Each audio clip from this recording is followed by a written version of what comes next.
അനിമോള് നമ്മുടെ ആദിലെ വിളിച്ചുകൊണ്ട് പോയിട്ട് എല്ലാ കാര്യങ്ങളും ഷെയർ ചെയ്യാണ് കേട്ടോ. അനീഷേട്ടൻ എന്തൊക്കെയാണ് പറഞ്ഞതെന്നുള്ളത് അവൾ ആദ്യമേ പറയുന്നുണ്ട്, ഇത് ആരോടും പറയരുത്, നൂറയോട് പോലും പറയരുതെന്ന് പറഞ്ഞ് സത്യമൊക്കെ ചെയ്യുന്നുണ്ട്. അപ്പം നമ്മുടെ ആദില ചോദിക്കുന്നുണ്ട്, നീ കിച്ചണിൽ എന്തെങ്കിലും ഒപ്പിച്ചോ എന്ന്. അപ്പോൾ അനിമോൾ പറഞ്ഞു, അതൊന്നും അല്ലടി, അനീഷേട്ടൻ എന്നെ പ്രപ്പോസ് ചെയ്തു, എന്നോട് ഇഷ്ടമാണെന്ന് പറഞ്ഞു, കല്യാണം കഴിക്കണമെന്ന് പറഞ്ഞു.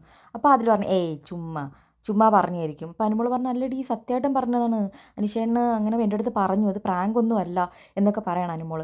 അപ്പോൾ അതിൽ ചോദിച്ചു, നീ എന്താ പറഞ്ഞു? ഞാൻ പറഞ്ഞു, എനിക്ക് പറ്റില്ല, ബിക്കോസ് എനിക്ക് കല്യാണം ആ ഒരു ഇതിനെക്കുറിച്ചൊന്നും ഞാൻ ചിന്തിച്ചിട്ടില്ല, അനീഷേട്ടൻ എനിക്കൊരു ചേട്ടനെ പോലെയാണ്, എനിക്ക് അങ്ങനെയൊന്നും ചിന്തിക്കാൻ പറ്റത്തില്ല എന്നുള്ള രീതിയിലാണ് ഞാൻ പറഞ്ഞത് എന്ന് പറയുന്നു. അപ്പം അതിൽ പറയുന്നു, എന്തായാലും ഇത് ലാലേട്ടൻ എന്തായാലും നാളെ ചോദിക്കും, കളി കാര്യമായോ എന്നുള്ള രീതിയിലൊക്കെ ആദില ചോദിക്കുകയാണ്. അപ്പോൾ അനുമോള് പറയാണ്, ഇതെങ്ങാനും പുറത്ത് വെച്ച് ചോദിച്ചുകൂടെ, 10 ദിവസവും കൂടെ അല്ലേ ഉള്ളൂ, ഞാനത് നൈസായിട്ട് ഹാൻഡിൽ ചെയ്തേനെ, ഈ ക്യാമറയുടെ മുൻപിൽ വെച്ചൊക്കെ ഇത് ചോദിക്കേണ്ട ആവശ്യമുണ്ടോ എന്നൊക്കെ പറയാണ്. അപ്പം ഞാൻ എന്തുവാ പറയണ്ടേ? അപ്പോൾ അതിൽ പറഞ്ഞു, നിനക്ക് താല്പര്യമില്ല അങ്ങനെ പറഞ്ഞേക്ക് എന്നുള്ള രീതിയിൽ.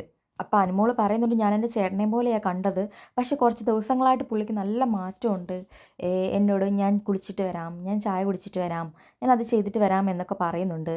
അപ്പം അതിൽ ചോദിക്കുന്നുണ്ട്, കളി കാര്യം ഏതാണോ, ക്രഷ് എന്നൊക്കെ പറഞ്ഞത് സത്യമായിരുന്നു അപ്പം എന്നുള്ള രീതി ചോദിക്കുന്നുണ്ട്. എന്നിട്ട് അതിൽ പറഞ്ഞു, എന്നോട് ആ പുള്ളി വന്നതെല്ലാം മീൻസ് ക്ലിയർ ചെയ്തതാണല്ലോ, അങ്ങനെ ഒന്നുമില്ല എന്നുള്ള രീതി ക്ലിയർ ചെയ്തതാണല്ലോ, പിന്നെ ഇപ്പോൾ എന്ത് പറ്റി എന്ന് ചോദിക്കുന്നു. അപ്പോൾ അനുമോള് പറഞ്ഞു, കുറച്ച് ദിവസങ്ങളായിട്ട് നിങ്ങൾ എന്നോട് മിണ്ടുന്നില്ലായിരുന്നല്ലോ, ആ സമയത്ത് എന്നെ നന്നായിട്ട് കെയർ ചെയ്യുന്നുണ്ടായിരുന്നു, പക്ഷേ കുറച്ച് ദിവസങ്ങളായിട്ട് കുറച്ച് മാറ്റങ്ങൾ പുള്ളിക്ക് സംഭവിച്ചു. ലൈക്ക് ഞാൻ പാല് കുടിച്ച് കഴിഞ്ഞാൽ ഗ്ലാസ് മേടിക്കാൻ ശ്രമിക്കുന്നു, അത് കഴുകാൻ വേണ്ടി, അതിനോടൊപ്പം എനിക്ക് ബാറ്ററി എൻ്റെ മാറ്റി തരുന്നു, അതേപോലെ എന്തെങ്കിലുമൊക്കെ ഫുഡ് ഉണ്ടാക്കി മാതള നാരങ്ങയൊക്കെ എനിക്ക് വേണ്ടി കുറേ കൊണ്ട് തരുന്നു. അതേപോലെ അനുമോള് വേറൊരു കാര്യം കൂടി പറയുന്നുണ്ട് അതിലെടുത്ത്, നിങ്ങൾ എന്തിനായിരുന്നു ബിഗ് ബോസ് വിളിച്ചത്? അപ്പോൾ അതിൽ പറഞ്ഞു, മോട്ടിവേറ്റ് ചെയ്യാൻ. ഓ, അപ്പോൾ ഇത് പ്രാങ്ക് അല്ല. എന്തായാലും ഇത്രയും വർഷത്തിൻ്റെ ഇടയ്ക്ക് ആദ്യമായിട്ടാണ് ഒരാൾ എൻ്റെ അടുത്ത് ഇഷ്ടമാണ്, കല്യാണം കഴിക്കാമെന്ന് പറയുന്നത്, കേൾക്കാൻ ഒരു സുഖമുണ്ട് എന്നുള്ള രീതിയിൽ അനുമോൾ പറയുന്നുണ്ട്. അതെന്താണ് അനുമോൾ അങ്ങനെ പറഞ്ഞതെന്ന് അറിയത്തില്ല. അപ്പോൾ അതിൽ പറയാണ്, ഇനി നിനക്ക് എന്താണ് മനസ്സിൽ തോന്നിയത് അത് പറ എന്ന് പറഞ്ഞു. അപ്പോൾ അനുമോൾ പറഞ്ഞു, ഇഷ്ടമല്ല എന്ന് പറയടി. അപ്പോൾ അനുമോൾ പറഞ്ഞു, ഞാൻ അന്നേരം അങ്ങനെയൊന്നും പറഞ്ഞില്ല, എങ്ങനെയാണ് മുഖത്ത് നോക്കി പറയുക, ഇനി വേണം പറയാൻ എനിക്ക് ചേട്ടനെ ഒരു ചേട്ടനെ പോലെയാണെന്ന്.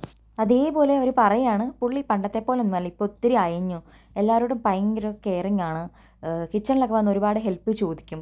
പിന്നെ സത്യമാണ്, അനീഷേട്ടൻ്റെ ഒരുപാട് മാറ്റമുണ്ട്, അതിനിടെ ചീക്കിലൊക്കെ പിടിക്കുക, കൊഞ്ചിക്കുക, എല്ലാവരോടും ഭയങ്കര സന്തോഷിച്ച് ചിരിച്ചുല്ലസിച്ച് റിപ്പീറ്റേഷനൊന്നും ഇല്ലാതൊക്കെ സംസാരിക്കുക. അനീഷേട്ടൻ്റെ ഒറിജിനൽ സ്വഭാവം ഇതായിരുന്നു. അപ്പം മറ്റേതൊക്കെ അപ്പം എന്തായിരുന്നു? ഇപ്പം ഞാൻ പോയി നോ ഒക്കെ പറഞ്ഞു കഴിഞ്ഞാൽ പുള്ളി സാഡായിട്ട് നടന്ന പുള്ളിയുടെ ഗെയിമിനെ ബാധിക്കും. അപ്പോൾ പ്രേക്ഷകർ പറയത്തില്ല അത് ഞാൻ കാരണമാണെന്ന്. അപ്പോൾ അതിൽ ചോദിക്കുന്നുണ്ട്, അപ്പോൾ പിന്നെ നീ പോയി കെട്ടുമോ എന്ന്.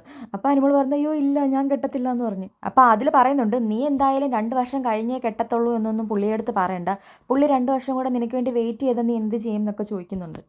അതുപോലെ അനുമോള് പറയുന്നുണ്ട്, നിങ്ങളൊക്കെ ഇപ്പോൾ എന്നെ വെച്ച് കളിയാക്കാറൊക്കെ ഉണ്ടല്ലോ, ആ സമയത്ത് പുള്ളി ഒന്നും തിരിച്ച് പറയുന്നില്ലടി, അപ്പം ഞാൻ വിചാരിച്ചു ദൈവമേ ഇത് കളി കാര്യമായോ എന്നുള്ള രീതിയിലൊക്കെ. പിന്നെ നെവിൻ ആ സമയത്ത് ഇങ്ങോട്ട് വരുന്ന കാരണം പിന്നെ അവർക്ക് കണ്ടിന്യൂ ചെയ്യാൻ പറ്റിയില്ല. അങ്ങനെ ആ ടോക്ക് അവരവിടെ അവസാനിപ്പിച്ച് ഇങ്ങനെ ആദ്യം എഴുന്നേറ്റ് പോവുമായിരുന്നു. ആ സമയത്ത് അനുമോൾ ആകെ ഫ്രസ്ട്രേറ്റഡ് ആണ്, ഭയങ്കര ആങ്ഷ്യസ് ആയിട്ട് നടപ്പുണ്ട്.